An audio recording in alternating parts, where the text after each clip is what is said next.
Olá, sejam bem-vindos a mais um conteúdo, a mais um simulado de conhecimentos gerais para o concurso dos Correios. Então, neste vídeo, tem leitura e resolução detalhada de 5 questões. E como é que funciona, professor? A questão, ela vai surgir na tela, você vai apertar pause, ler no seu tempo, no seu ritmo, responder, e aí sim depois você volta para o gabarito e para a nossa explicação. E lembrando que se você ainda não é inscrito no canal, se inscreva, é rápido, não custa nada para você, mas para o nosso trabalho, essa sua interação, essa sua participação a mais é muito importante para o nosso trabalho continuar crescendo aqui no YouTube. Então, questão número 1, banca IBFC envolvendo relevo. Faz parte do relevo brasileiro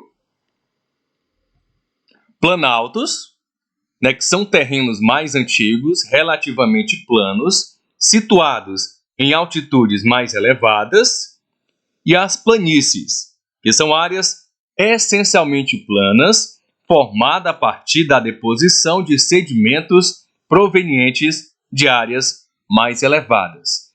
Assinale a alternativa que preencha correta e respectivamente as lacunas. Então já temos na tela aqui o nosso gabarito em destaque, letra E. A gente não para por aqui, a gente vai expandir essas informações, entender um pouquinho mais esses conceitos apresentados na questão. Então, os planaltos, eles são terrenos mais antigos, relativamente planos, situados em altitudes mais elevadas. Então, esse é o conceito básico. No Brasil, os planaltos são áreas que se estendem acima de 300 metros de altitude. Lembrando que se tem número, tem questão de prova. E inclui informações como o Planalto Central e outros planaltos regionais.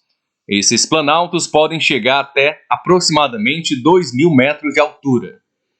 Os planaltos são compostos por rochas antigas, sendo classificados em diferentes tipos. Temos o cristalino, que é formado por rochas ígneas e metamórficas, caracterizado por terrenos mais resistentes. Eu tenho também o planalto sedimentar, que é composto por rocha sedimentar, frequentemente associado e ligado a bacias hidrográficas. Tenho também o planalto basáltico, que é originado de rochas vulcânicas. Então, a partir dessa explicação, você já sabe, já tem uma ideia de que caminho seguir. Você vai sair daqui e vai explorar um pouquinho mais os planaltos, características, suas classificações. O mesmo vai valer para as planícies. As planícies dentro do nosso Brasil são áreas de relevo caracterizadas por uma superfície plana e baixa altitude, formadas principalmente por acúmulo de sedimento proveniente de região mais elevada. As principais planícies brasileiras incluem a Amazônica e a planície do Pantanal. Existem 3 tipos principais de planícies. Eu tenho as fluviais, formadas por depósitos de sedimentos transportados por rios, como ocorre no caso da planície do Pantanal. Eu tenho as costeiras, resultante da decomposição de sedimentos de águas marinhas.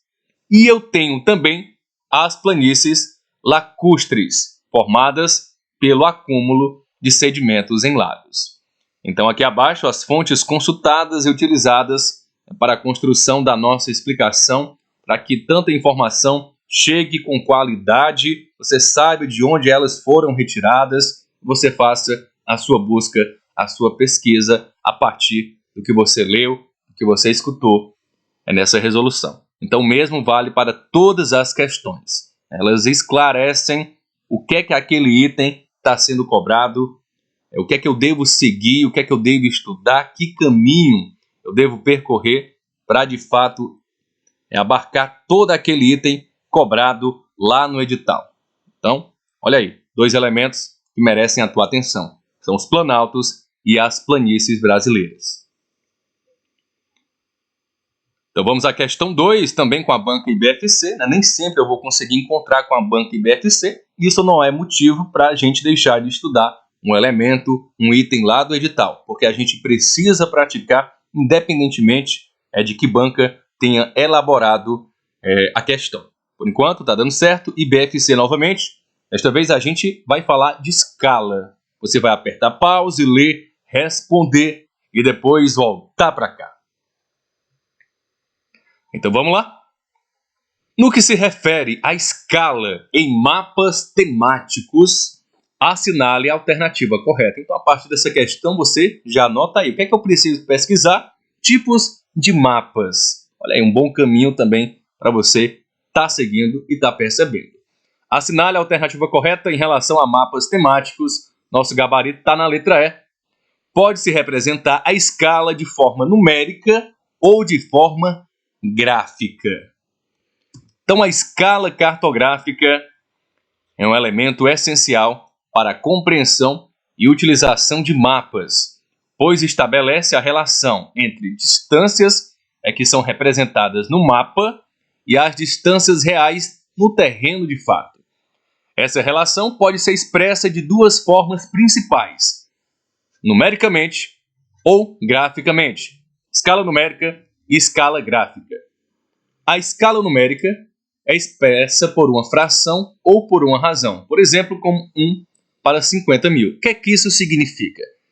Que uma unidade no mapa corresponde a 50 mil unidades na realidade. Por exemplo, 1 centímetro no mapa representa 50 mil centímetros no terreno, ou seja, 500 metros. Então você precisa, sim, também para entender, conseguir resolver essas conversões de escala, entender a família do metro. Essas transformações, essas conversões, elas estão disponíveis em uma aula aí de 2 anos atrás, já publicada no canal, mas apresentada de maneira bem didática, tá bem? A escala numérica permite cálculos diretos de distância e áreas, facilitando uma análise quantitativa, né? E só retomando mais uma vez, falando dessas conversões de quilômetro para metro, de metro para centímetro, milímetro e por aí vai, é um conteúdo que eu, quando professor na rede pública, esses alunos tinham acesso a essas informações, essas conversões, já no 5º ano do ensino fundamental. Só para você entender que é uma habilidade básica e que, se você não souber, você não sai do lugar quando a questão exigir essa transformação. A escala gráfica, né, encerramos aqui a escala numérica, agora vamos para a escala gráfica. Ela é representada por uma linha graduada que mostra as distâncias reais correspondentes. Essa linha é dividida em segmentos que indicam distâncias em unidades específicas, como quilômetros ou milhas. A escala gráfica oferece uma representação visual clara das distâncias, permitindo que os usuários estimem rapidamente as distâncias no mapa. Mais uma vez, aqui abaixo, as fontes consultadas e utilizadas para a construção da nossa explicação. A partir dessas fontes, você vai lá, dá um Google e expande um pouquinho mais o teu estudo em relação a escalas, a mapas, tá bem? Vamos lá? Mais uma questão. Banca IBFC novamente. Agora vamos falar de fluxos migratórios. Mais um conceito importante, um elemento presente lá no teu edital. Você aperta pause, lê, responde e volta para cá. Então vamos lá agora sim, leitura e resolução. Esse tipo de migração é atualmente um dos principais fenômenos do fluxo populacional e sua ocorrência tem se tornado cada vez mais presente nas últimas décadas no Brasil. Regiões que tradicionalmente perdiam população de forma permanente, como o estado de Minas Gerais e a região Nordeste, apresentaram nas últimas décadas uma forte recuperação da população que anteriormente saiu, que emigrou. Assinale a alternativa que corresponde ao tipo de migração discutida no texto. Então, o enunciado fala da migração de retorno. Gabarito, letra C. A chamada migração de retorno é um fenômeno complexo que reflete as dinâmicas sociais e dinâmicas econômicas do Brasil atual.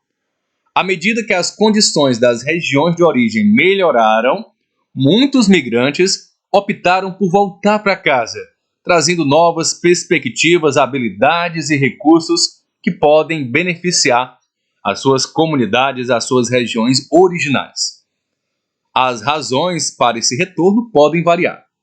Muitas vezes, os migrantes eles buscam melhores condições de vida ou oportunidades econômicas que não foram encontradas nessas localidades temporárias. Além disso, fatores como a busca por conexão familiar e cultural também desempenham um papel importante. A migração de retorno pode ter um impacto positivo nas regiões onde recebem esses retornados. Esses indivíduos frequentemente trazem experiências, habilidades e até mesmo capital financeiro acumulado durante sua estadia em outra região ou em outro país, contribuindo assim para o desenvolvimento local.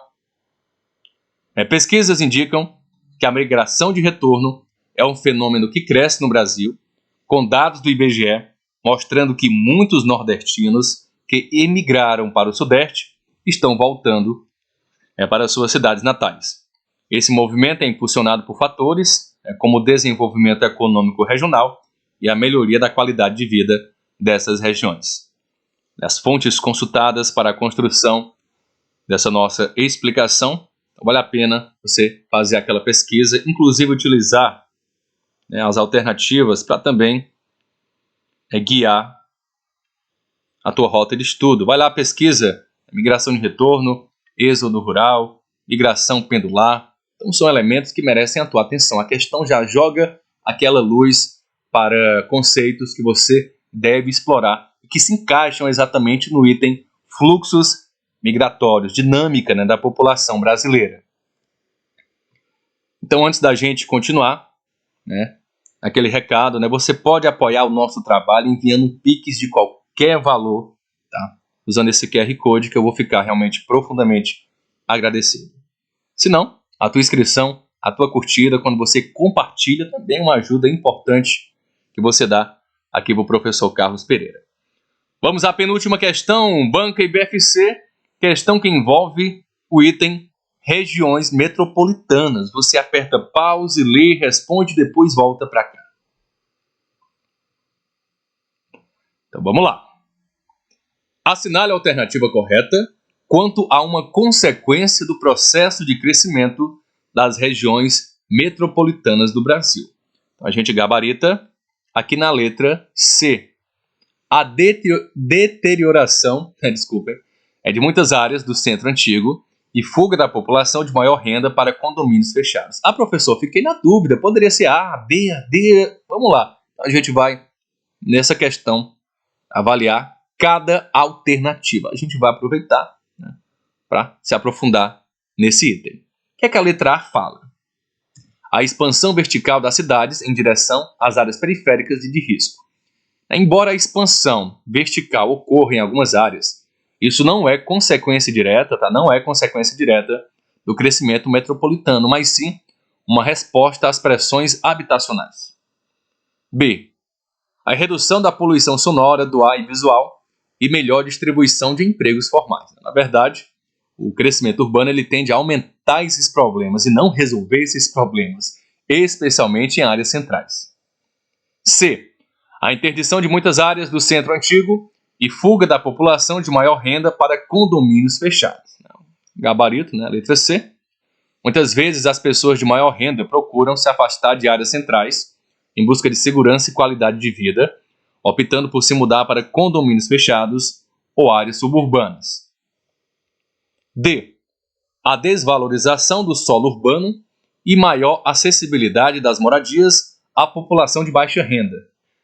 Na verdade, é o contrário também. Esse crescimento dessas regiões metropolitanas geralmente leva à valorização do solo nas áreas centrais, enquanto as periferias enfrentam desafios relacionados à acessibilidade a serviços públicos básicos. E a letra E, aumento da mobilidade social e melhoria da qualidade de vida da população. embora algumas pessoas possam experimentar uma mobilidade social melhor, o crescimento metropolitano também traz desigualdades que podem afetar diretamente a qualidade de vida de muitos cidadãos. Vamos lá finalizar nossa última questão. Lembrando, desculpe aí qualquer ruído ao fundo, né? Até o galo do vizinho aqui cantou. É porque eu gravo no meu quarto, não tem isolamento acústico, é um estúdio meio que improvisado. Então isso pode acontecer, tá bem? Então vamos finalizar com a banca IADES. Você aperta pause, lê, responde, depois volta para cá. Então vamos ao item atividades econômicas. A forte miscigenação da população da região norte do Brasil contribui, de forma significativa, para a grande diversidade cultural e artística verificada em seus estados. Em um dos estados da Amazônia Legal, destaca-se o artesanato com capim-dourado, planta exclusiva desse estado. Na produção dos artesanatos, são confeccionados mais de 50 tipos de produtos. O estado em questão é Amazonas, Tocantins, Pará, Roraima ou Maranhão. Então você vai fazer essa conexão, capim-dourado e Tocantins, letra B. Então o capim-dourado é uma planta nativa do Cerrado brasileiro, especialmente abundante na região do Jalapão, que está localizada no estado do Tocantins. Este capim é amplamente utilizado para a confecção de diversos produtos artesanais, como bolsas, cestos e biojoias. A tradição do artesanato com boné em capim-dourado foi passada por comunidades indígenas, especialmente pela etnia xerente. Né? Artesanato com capim-dourado. Desculpe aí o erro de digitação. O corretor ficou meio que maluco, né? Capim-dourado. Desde o início do século XX, essa técnica tem sido transmitida de geração para geração, incorporando saber e práticas locais. A produção de artesanato com capim-dourado é uma tradição que envolve técnicas passadas por essas comunidades, incluindo também as quilombolas. As artesãs da região desenvolvem uma ampla gama de produtos, contribuindo para a economia local e preservação cultural. O artesanato em capim-dourado ganhou notoriedade nacional e internacional, sendo um símbolo da cultura do Tocantins e um exemplo de uso sustentável dos recursos naturais. Aqui uma imagem para ilustrar, para você entender, é o artesanato feito com capim-dourado. Lembrando que funciona dessa forma. Vai vir alguém lá no comentário dizer: ah, professor, não vai ser assim tão específico. Lembrando, não vai ter prova baseada na região onde você está fazendo. Veio gente, assim, não foram poucas, falando: ah, professor, eu vou fazer a prova em São Paulo, vai trazer perguntas sobre São Paulo. Ah, se eu for fazer a prova no Ceará, vai trazer perguntas sobre o Ceará. Não, é a mesma prova para todo o território nacional. E eles podem ser específicos, sim. Podem, né, destacar uma atividade econômica de Minas Gerais, do Pará, que atividade econômica se destaca no Maranhão. Okay? Então, é assim que vai funcionar. Não tem muito segredo. A prova não tende a ser tão fácil assim como algumas pessoas acham. Uma prova nacional, uma prova super concorrida. Tá? Então, muita coisa pode cair. O edital está sintetizado, mas dentro de um elemento. Quando você começa a mexer, é como mexer em um formigueiro. Né? Vai sair conteúdo, item e subitem de todo lugar. Então, nos encontramos em um próximo simulado, em um próximo conteúdo. Aquele abraço, valeu!